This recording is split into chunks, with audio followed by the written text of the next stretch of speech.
কয়বার রহমত নাজিল করবেন?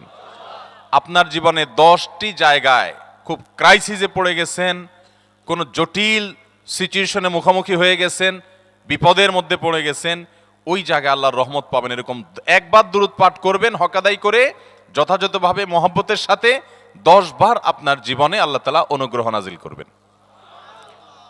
নবী করিম সাল্লাল্লাহু আলাইহি ওয়াসাল্লাম বলেছেন, আকসিরু আলাইয়া মিনাস সালাতি মিন ইয়াউমিল জুমআতি ওয়া লাইলাতিল জুমআহ, তোমরা জুমার দিন এবং জুমার রাতে আমার প্রতি বেশি বেশি দুরূদ পাঠ করবে, দুরূদ প্রেরণ করবে। ফাইন্না সালাতাকুম মা'রুদাতুন আলাই, কারণ তোমরা যে দুরূদ পাঠ করো এটা আমার কাছে পেশ করেন আল্লাহর ফেরেশতারা, এবং রীতিমতো নামধাম সহকারে আল্লাহর একদল ফেরেশতা নিয়োজিত আছে। তারা বলেন, আল্লাহ, হে আল্লাহ রাসূল, আপনার অমুক উম্মত, অমুক অনুসারী, আল্লাহর অমুক বান্দা পৃথিবীর অমুক প্রান্ত থেকে, অমুক দেশ থেকে, অমুকের সন্তান, সে আপনার প্রতি দুরূদ পেশ করেছে জুমার দিনে, জুমার রাতে বা অন্য সময়ে। এটা নবী করিম সাল্লাল্লাহু আলাইহি ওয়াসাল্লামের কাছে রিপোর্ট দেওয়া হয় আল্লাহর নিযুক্ত ফেরেশতাদের মাধ্যমে। আপনি যখন দুরূদ পাঠ করবেন আপনার ভিতরে এই ফিল হবে যে আমি দুরূদ পাঠ করছি আর আমার নবীর কাছে এটা উপস্থাপিত হচ্ছে আমার নাম ধাম আমার রিপোর্ট সহকারে।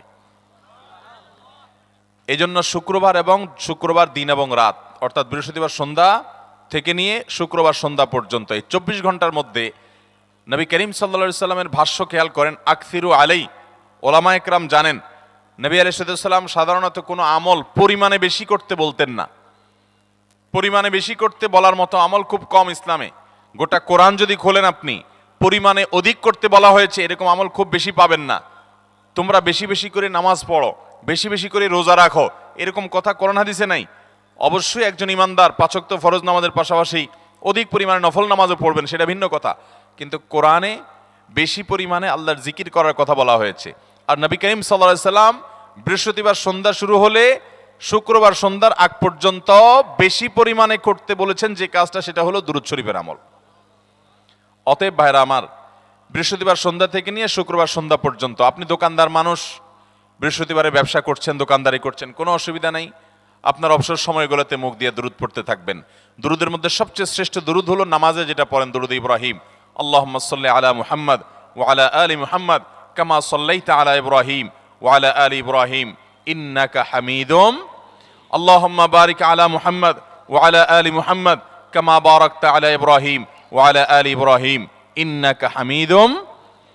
তাহলে দুরূদের এই আমলটা, এটা করার জন্য আল্লাহ তাআলা এমন সহজ করে দিয়েছেন যে ওযুর প্রয়োজন নাই। আপনার ওযু নাই, তারপর আপনি দুরূদ পাঠ করতে পারবেন। এবং আপনি এই বড় দুরূদ পড়ার মতো সময় নাই, তো আপনি একেবারে সবচেয়ে সংক্ষিপ্ত দুরূদ পড়েন সাল্লাল্লাহু আলাইহি ওয়াসাল্লাম, তাতেও দুরূদ পাঠের সওয়াব পাবেন। চেষ্টা করব তো ইনশাআল্লাহ। শুক্রবার আসবে, দুরূদ বেশি বেশি করে পাঠ করব। আপনি দোকানে কাজ করেন, আপনার দোকানে আপনার সহকর্মী আরো কাজের লোক আছে, আপনি সবাইকে স্মরণ করাবার জন্য নিজে জোরে জোরে দুরূদ শরীফ পড়বেন এবং বলবেন যে শুক্রবার শুরু হয়ে গেছে, সবাই দুরূদ শরীফের আমল করো। ভাইরা আমার, আমি আমার জীবনের কথা বলতে পারি। আমার জীবনে ওই যে হাদিসের উপরে ইয়াকিন এবং বিশ্বাস আলহামদুলিল্লাহ ছিল, আমার জীবনে আমি অনেকবার দেখেছি এরকম জটিল পরিস্থিতি হয়েছে যে দেয়ালে পিঠ থেকে গেছে, নড়ার জায়গা নাই, আর কোন আপাত দৃষ্টি থেকে এই বিপদ থেকে উদ্ধারের কোনো পথ নাই। দুরূদ, ইস্তেগফার, দোয়া ইউনুস, এই 3 আমল পাশাপাশি ইয়া জাল জালালি ওয়াল ইকরাম, এই 4টা জিনিসকে এমন ভাবে ধরছে, বিশেষ করে দুরূদ, স্পেশালি সারাক্ষণ দুরূদ।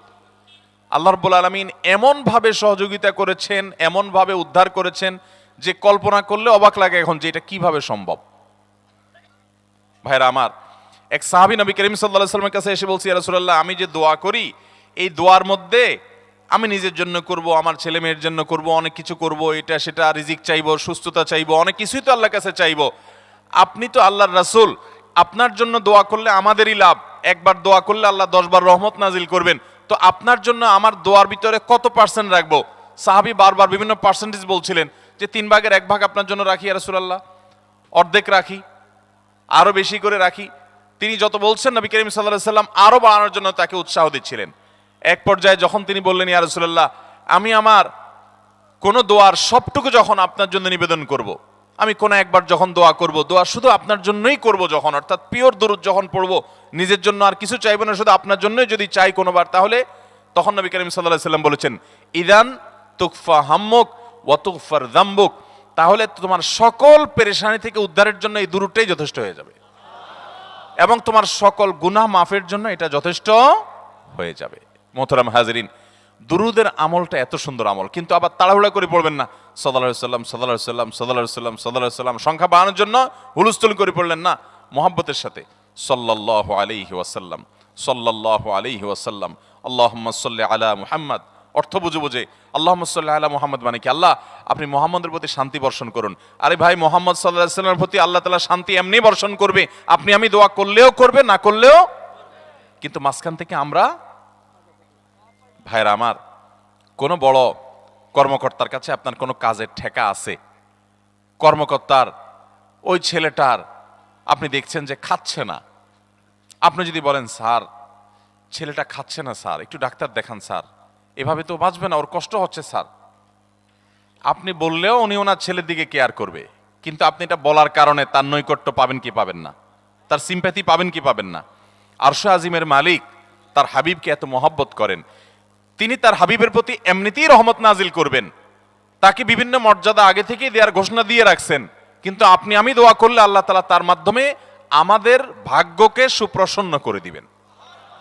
দুরুদের আমলকে জীবনের তরে আঁকড়ে ধরবেন ভাই, শুধুমাত্র জুমার দিন আর জুমার রাত না, সব সময় অধিক পরিমাণে।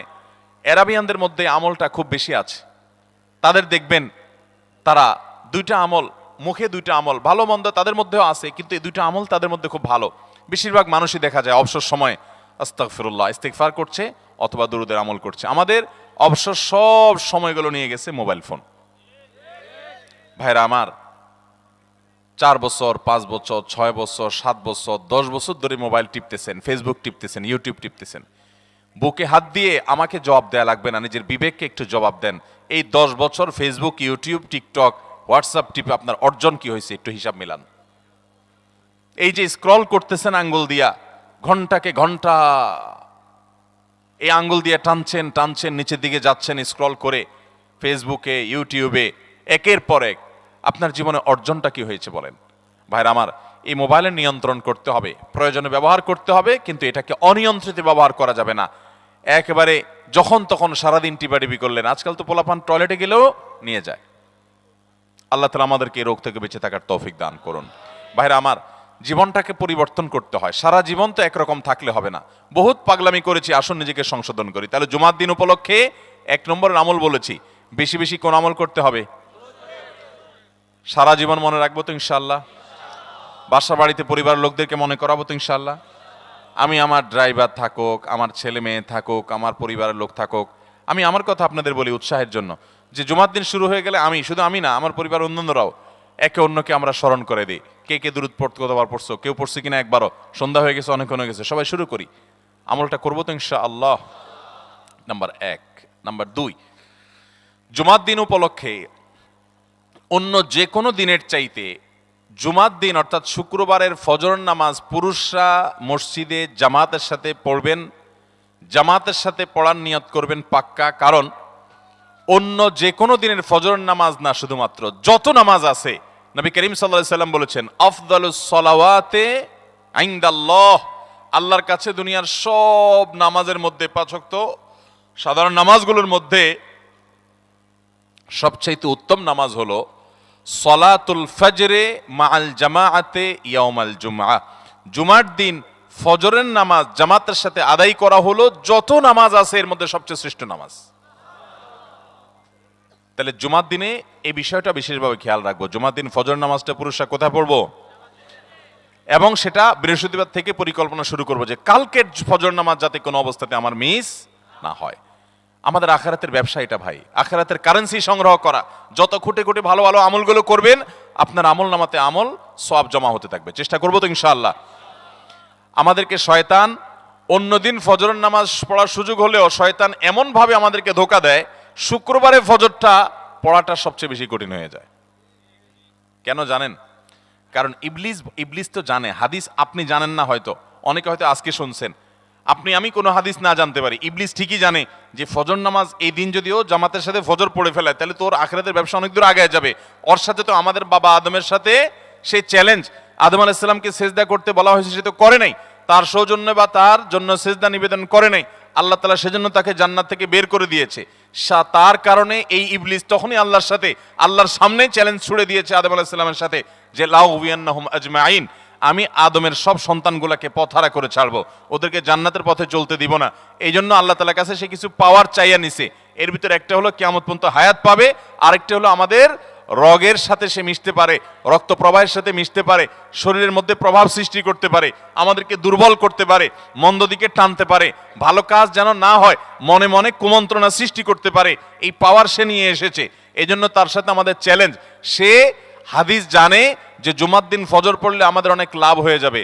এই জন্য সে বৃহস্পতিবার রাতে, অন্য দিন যদি আপনি 10টা 11টা বা 11:30টায় ঘুমান, 12টায় ঘুমান, জুমার দিন অর্থাৎ বৃহস্পতিবার দিবাগত রাতে আইসা ইবলিস বলে, আরে পাগল হইছস, কালকে হলো শুক্রবার, দোকানদারি নাই, ব্যবসা নাই, চাকরি নাই, মহিলাদেরকে বলে কালকে পোলাপানের স্কুল নাই, মাদ্রাসা নাই, আজকে একটু টক শো, মিষ্টি শো, নাটক, সিনেমা, ইউটিউব, ফেসবুক, ওয়াজই শুন অন্তত।